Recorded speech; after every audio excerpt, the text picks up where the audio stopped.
आलेलो आहोत कारण जायकवाडीचं पाणी जे 2200 क्युसेकनं परभणीसाठी येत आहे, परंतु परभणीला जाणून बुजून फक्त 800 क्युसेकनं पाणी येत आहे।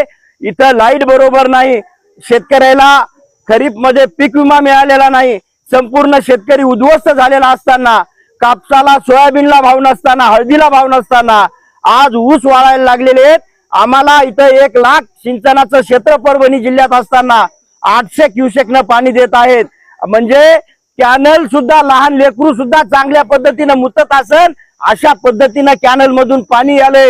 हे पिकं जगवायचे कसे आम्ही असा प्रश्न आमच्या समोर पडलाय। आणि या अधिकाऱ्यांनी पाणी पट्टी आमच्याकडे 2 महिने अगोदर घेऊन गेलेले आहेत। गव्हाला बरोबर पाणी मिळालेलं नाही, टरबूजाला मिळालेलं नाही आणि भुईमुगाला मिळालेलं नाही आणि ऊसही वाळायला लागलेला आहे। आणि इथं येऊन आम्ही जेव्हा आलो तेव्हा महिना झाला ह्या मॅडम ऑफिस मध्येच आलेल्या नाहीत। कोंडवाड्यासारखा त्या कॅबिन मध्ये वास येऊ लागला आणि बरोबर उत्तर सुद्धा येत नाहीत। 2 दिवसानं पाणी वाढन असं म्हणतायत। आता परभणीमध्ये 43 डिग्री सेल्सिअस तापमान चालू आहे।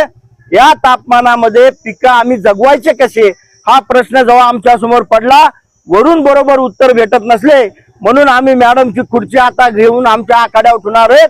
जेव्हा पाणी वाढेल तेव्हा हे आमची खुर्ची यायला वापस देऊन टाकू। स्वाभिमानी शेतकरी संघटनेचा